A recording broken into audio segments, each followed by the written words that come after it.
ඉතින් කොහොමද ඔයාලට ඔන්න මම අද ඔයාලට පොරොන්දු වුණු වීඩියෝ එක අරගෙන ආවා. අපි අද කතා කරන්න හදන්නේ SSW වීසා කාණ්ඩය යටතේ ජපානයට එන්න ඔයා ක්වොලිෆිකේෂන් හදාගත්තට පස්සේ කොහොමද තනියම වේකන්සි එකක් හොයාගන්නේ කියලා. ඉතින් වැඩි කතා නොකර අපි එහෙනම් වීඩියෝ එකට යමු. ඉස්සෙල්ලාම ඔයාලා කරන්න ඕනි මම ඩිස්ක්‍රිප්ෂන් එකේ දීලා තියෙන ලින්ක් එක ඕපන් කරගන්න. එතන ඕපන් කරගත්තාම ඔයාලා මේ වගේ ඉන්ටර්ෆේස් එකකට තමයි යන්නේ. ඊළඟට එතනින් අපි චුට්ටක් පල්ලෙහාට ගියාම මේ වෙනකොට විදේශ සේවා නියුක්ති කාර්යාංශයට අනුව ජපානයට එන්න පුළුවන් අවස්ථා හැම එකක් ගැනම විස්තර තියෙනවා.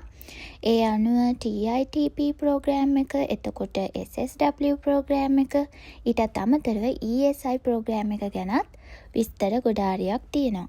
ඉතින් අපි අද වීඩියෝ එකේ කතා කරන්නේ SSW වීසා එක ගැන නිසා අපි මෙතනදි මේ නිල් පාටට පෙන්නන SSW කොටුව ඇතුලේ තියෙන more information කියන කොටස ක්ලික් කරගන්න ඕන.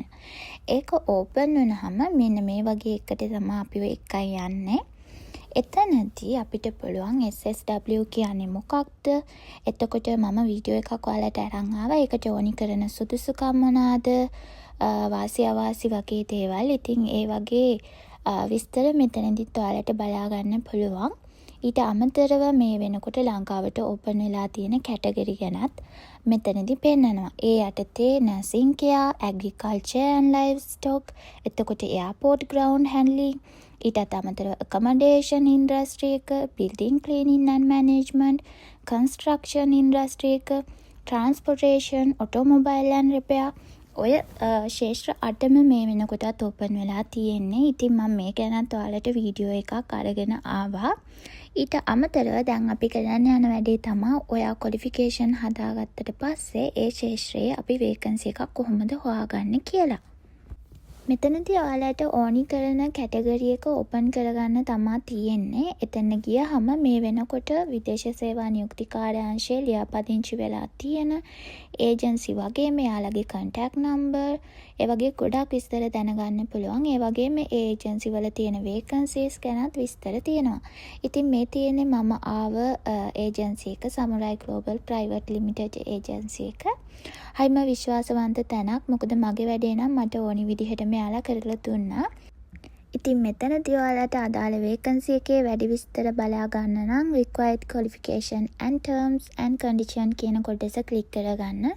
එතෙන් ගියහම වේකන්සි එක ඕපන් වුණු date එක, ඒ වගේම expire date එක, එතකොට contract period එක කොයි වගේද කියලා දැනගන්න පුළුවන්. ඒ වගේම ඔයාට හම්බ වෙන salary එක, එතකොට මේකට ඕනි කරන ක්වොලිෆිකේෂන් කොයි වගේද, එතකොට කෑම බීම හම්බ වෙනවද, accommodation හම්බ වෙනවද, එයා ටිකට් එක කොහොමද, ඊටත් අමතරව ඔයාට ඒජන්සි ෆී එක ගැනත් අයිඩියා එකක් මෙතනදී ගන්න පුළුවන්. ඉතින් මං හිතනවා ඔයාලට මේ වීඩියෝ එක ගොඩක් වැදගත් වෙයි කියලා. මොකද අපි ක්වොලිෆිකේෂන් හදාගත්තත් අපිට විශ්වාසවන්ත තැනක් වේකන්සි එකක් හොයාගන්න හරිම අමාරුයි. ඉතින් දැන් ඔයාලට හරිම ලේසි වැඩේ කරගන්න මම ඔයාලට ලේසියෙන් කරගන්න විදිහ කියලා දුන්නා. එහෙනම් ඉතින් ඔන්න ඔය විදිහට තමයි ඔයාලට වැඩේ කරගන්න තියෙන්නේ. ඊට අමතරව තව දෙයක් මට මේකට එකතු කරන්න ඕනි. මගෙන් කමෙන්ට් එකක් දාලා අහලා තිබ්බා caregiver ඉගෙන ගන්න හොඳ ආයතනයක් කියන්න කියලා. ඉතින් ඔයාලට ක්ලාසස් හොයාගන්නත් ගැටලුවක් තියෙනවා නම් මං හිතනවා මේක හොඳ රිප්ලයි වීඩියෝ එකක් වේවි කියලා.